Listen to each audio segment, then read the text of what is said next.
오늘도 이렇게 말씀과 기도의 자리를 놓치지 않고 하나님을 사랑하는 마음으로 이 자리에 나오신 모든 여러분을 예수님 이름으로 환영하고 축복합니다. 여러분 혹시 이 미치다라는 단어 자주 사용하시나요? 이 미치다라는 뜻이 긍정적인 의미로 사용이 되나요? 아니면 부정적인 의미로 사용이 되나요? 아마도 요즘 젊은 세대는 이 미치다라는 단어를 긍정적일 때도 많이 사용을 하거든요. 이거 정말 맛이 미쳤다. 이러면 이거는 맛이 나간 게 아니라 정말 맛있다. 이런 의미로 많이 사용을 하더라고요. 그런데 일상적으로 이제 어른들이 사용하는 이 미치다라는 단어는 그렇게 긍정적인 단어는 아닌 것 같습니다. 이게 부정적일 때 많이 사용하는 것 같아요. 만일 누가 저한테 야, 너 미쳤다. 너 미친 거 아니냐? 이러면 곧 감정이 상하고 그 사람들 그렇게 많은 사람에게 적대감을 조금 가지게 될 것 같습니다. 여러분들은 어떠실 것 같습니까? 지나가던 행인이 함께 오랜 시간 우정을 지켜왔던 혹은 친구가 아니면 사랑하는 가족이 여러분들에게 미쳤다라고 얘기한다면 여러분의 기분은 어떠실 것 같습니까? 지나가던 행인이 저한테 미친 사람이냐고 물어본다면 한편 이런 인간적인 마음으로는 화도 내고 똑같이 응수할 수도 있을 것 같아요. 또 내 친구가 그런 반응을 보인다면 약간 장난인가 친구로서 그냥 하는 말인가 이러면서 마음은 조금 당혹스럽지만 뭐 그냥 또 나름 이해하고 넘어갈 수 있을 것 같습니다. 그런데 만약 내 가족이 그렇게 얘기한다면 이거는 당황스러움을 넘어서 마음이 무너지는 그런 상황이 될 것 같습니다. 그런데 어쩌면 이러한 현실이 우리의 삶에도 분명하게 다가올 수가 있습니다.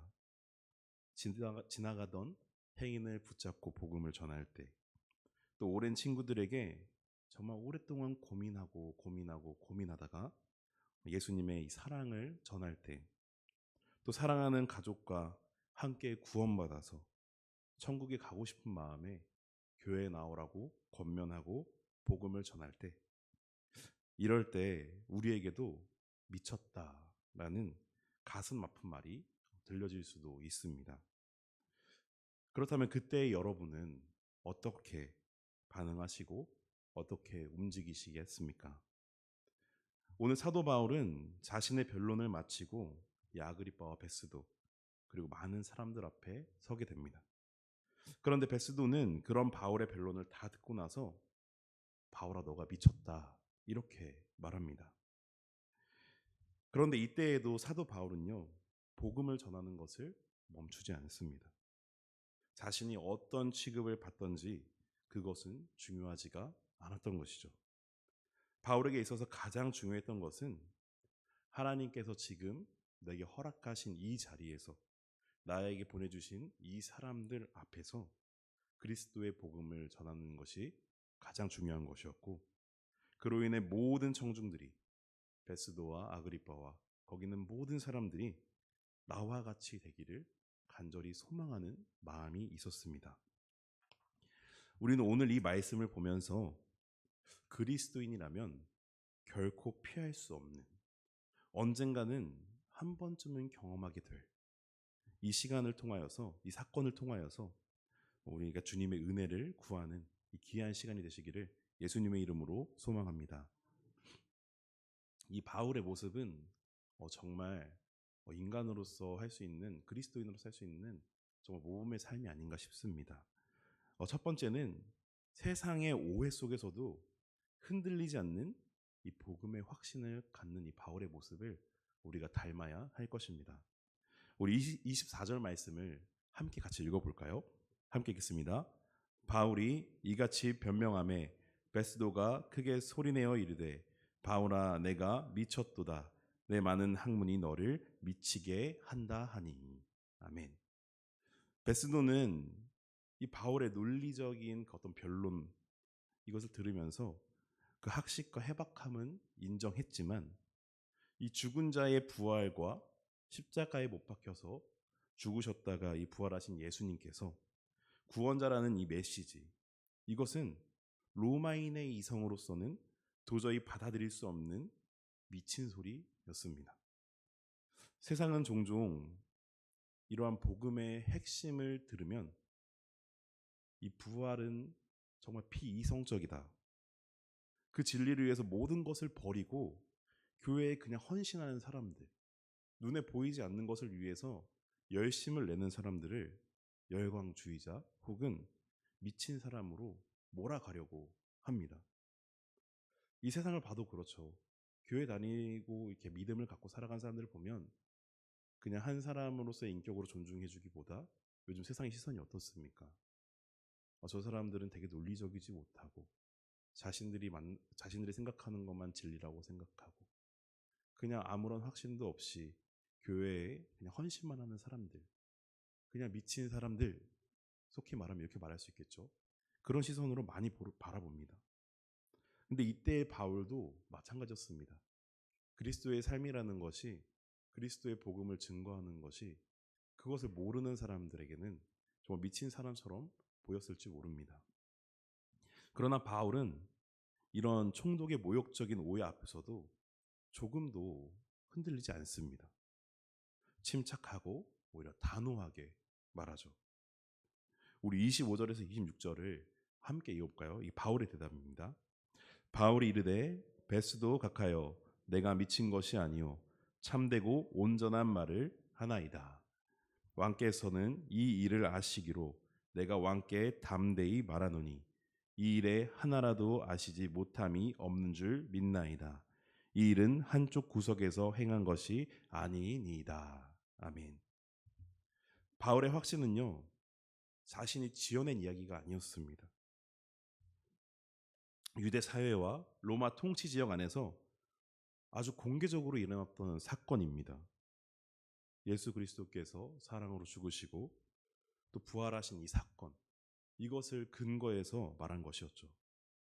이 복음은 누구에게나 부끄러움을 당할지라도 그를 믿는 모든 이에게 구원을 주시는 하나님의 능력인 줄로 믿습니다. 바울은 이 능력의 복음이 얼마나 참되고 온전한 진리인지 분명하게 알고 있었기 때문에 세상의 가장 높은 권세, 가장 높은 지위를 가진 그런 사람 앞에서도 자신의 신념을 굽히지 않고 복음을 당당하게 증거했습니다. 사랑하는 성도 여러분, 오늘 우리에게도 세상은 미쳤다라고 손가락질 할 수 있습니다. 왜 그토록 교회 헌신하는가? 왜 이렇게 즐거운 세상 것들 즐기지 못하고 왜 자신을 절제하며 살아가는가? 왜 그 즐거움을 버리는가? 왜 그렇게 손해를 감수하면서 살아가는가? 이렇게 질문을 하며 손가락질할 수 있습니다. 그러나 우리의 신앙은 베스도의 조롱이나 세상의 비난 앞에서 흔들릴 수 없는, 그리고 참되고 온전한 진리 위에 우리가 서 있음을 기억하셔야 합니다. 이 복음에 대한 흔들리지 않는 확신이 우리의 삶을 지탱해주는 가장 강력한 힘인 줄로 여러분들도 믿으시기를 간절히 소망합니다. 우리는 세상의 오해 속에서도 복음의 진리 위에 굳건하게 서야 되는 예수님의 자랑스러운 그리스도인들입니다. 미쳤다는 소리를 우린 들을 수 있겠죠. 그러나 그것을 들을지언정 참되고 온전한 말을 전하는 담대한 그리스도인이 되시기를 예수님의 이름으로 소망합니다. 두 번째는 사람을 가리지 않고 동일하게 선포하는 이 바울의 고백을 통해서 우리도 깨달음이 있어야 합니다. 바울은요, 이 바울의 시선은 총독을 넘어서 아그리빠 왕까지도 향했습니다. 아그리빠 왕은 유대인의 율법과 선지서에 굉장히 밝은 사람이었습니다. 바울은 왕의 이 지식을 근거로 질문을 던졌습니다. 우리 27절 함께 읽어볼까요? 네, 우리 27절 말씀 함께 읽겠습니다. 아그리빠 왕이여 선지자를 믿으시나이까? 믿으시는 줄 아나이다. 바울은 자신의 안위를 위해서 구걸하거나 변명하는 방법을 선택하는 것이 아니라 왕의 신앙적 양심에 호소하면서 복음의 핵심으로 깊숙하게 들어간 질문이었습니다. 이는 신분과 상황을 초월하여서 복음은 만민에게 동일하게 필요한 진리라는 것을 이 바울이 확고한 신념을 가지고 전한 것이죠. 감옥에 갇힌 죄수든 화려한 왕자 위에 앉아 있는 왕이든 그 어떠한 사람을 가리지 않고 예수 그리스도의 이 복음의 진리, 복음의 능력은 누구에게나 필요하다라고 바울은 생각했던 것입니다.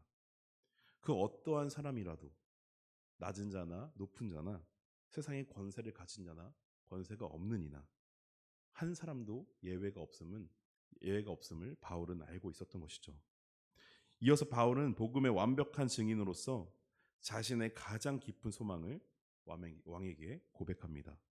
29절 보면 이렇게 말합니다. 바울이 이르되 적으나 많으나 당신뿐만 아니라 오늘 내 말을 듣는 모든 사람도 나처럼 결박된 것 외에는 나와 같이 되기를 원하나이다.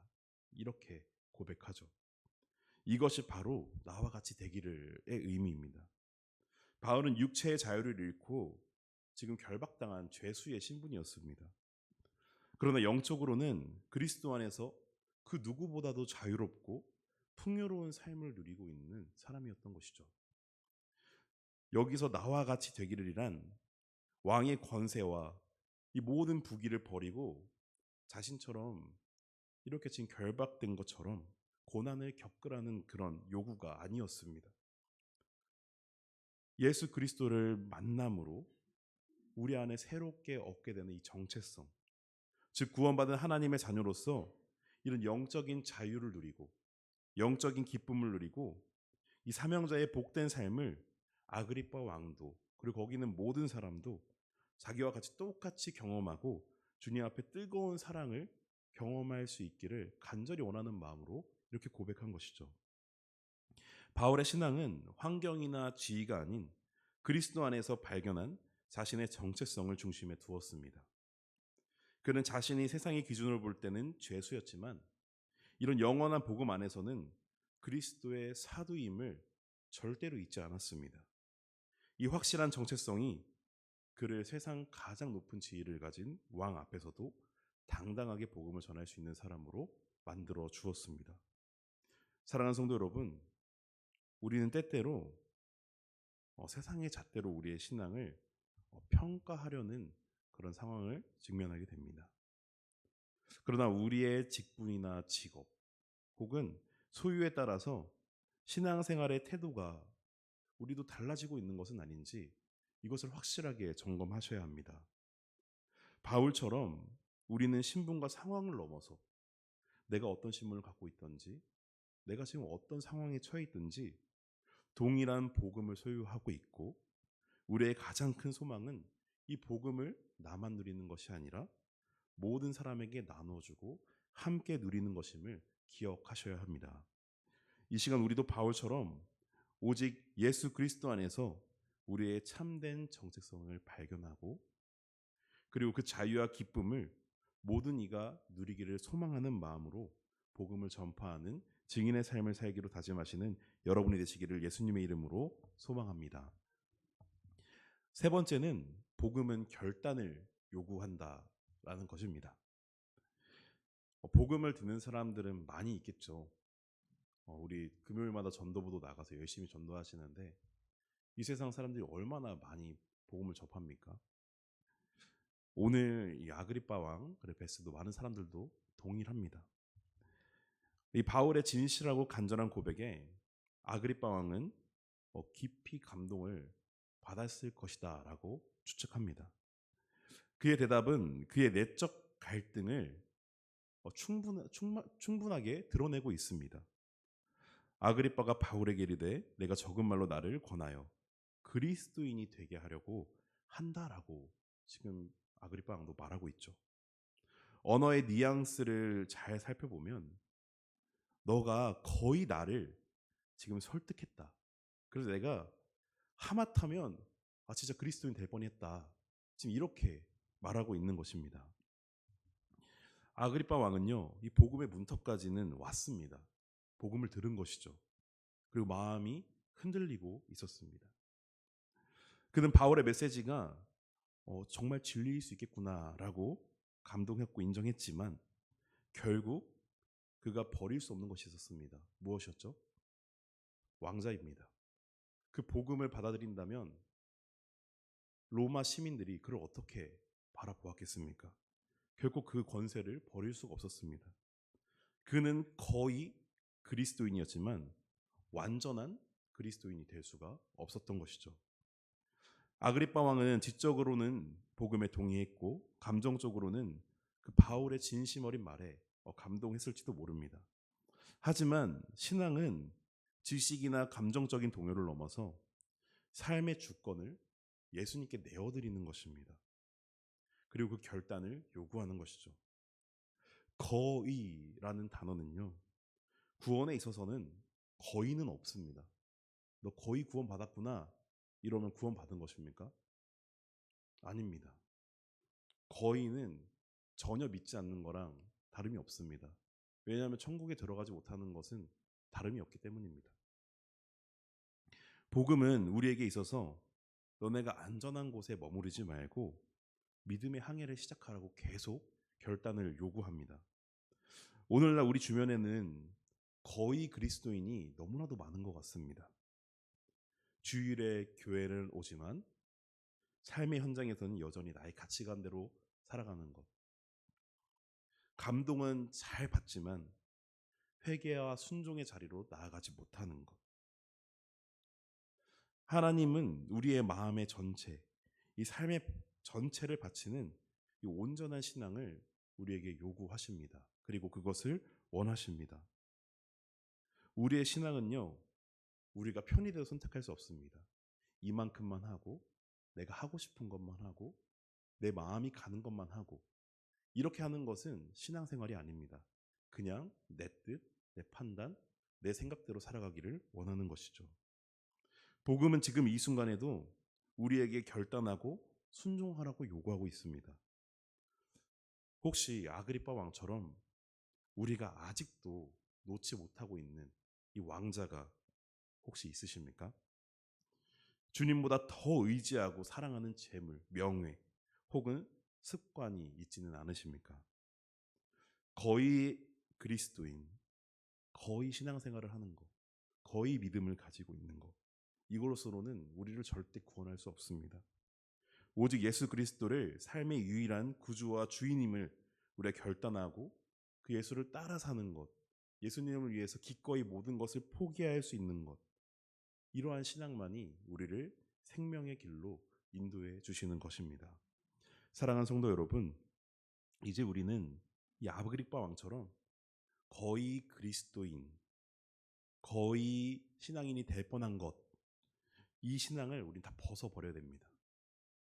복음이 요구하는 순종의 자리에 온전히 나오셔서 우리의 삶의 모든 영역에서 예수 그리스도의 통치를 받는 것, 주님이 나의 주님이심을 고백하며 예수님을 온전히 따라 살아가는 것, 그러한 신앙을 소유하고 살아가시는 저와 여러분이 되기를 간절히 소망합니다. 말씀을 정리하겠습니다. 저는 이 성경을 보면서 항상 그렇게 생각합니다. 이 성경이 왜 쓰여졌을까? 이 성경이 대체 우리에게 무엇을 말하고 싶은 걸까? 생각하면 생각할수록 한 가지 길밖에 떠오르지 않습니다. 바로 예수님의 사랑입니다. 이 성경책을 읽으면 그 누구든지 신앙을 알고 또 신앙을 모르는 이들도 그 예수님의 사랑을 누릴 수 있게 해주는 것 같습니다. 이 성경이 말씀하는 대로만 살아간다면 그 누구나 구원에 이를 수 있습니다. 그러나 우리는 이 성경을 허구라고 믿는 사람들도 있고 이 성경을 따라 살아가는 사람을 미친 사람이라고 이야기하기도 합니다. 그러나 제 마음속에 드는 생각은 그래, 한 번뿐인 인생 예수님께 미쳐 사는 것도 나쁘지 않을 것 같은데? 라는 생각이 듭니다. 여러분도 그러셨으면 좋겠습니다. 이 성경 읽고 미치면 어떻겠습니까? 미쳐봤자 예수님께 미치는 거 아닙니까? 전 여러분들이 예수님께 미쳐서 살아가시기를 저 예수님의 이름으로 소망합니다. 네, 기도하겠습니다. 사랑의 하나님 감사합니다.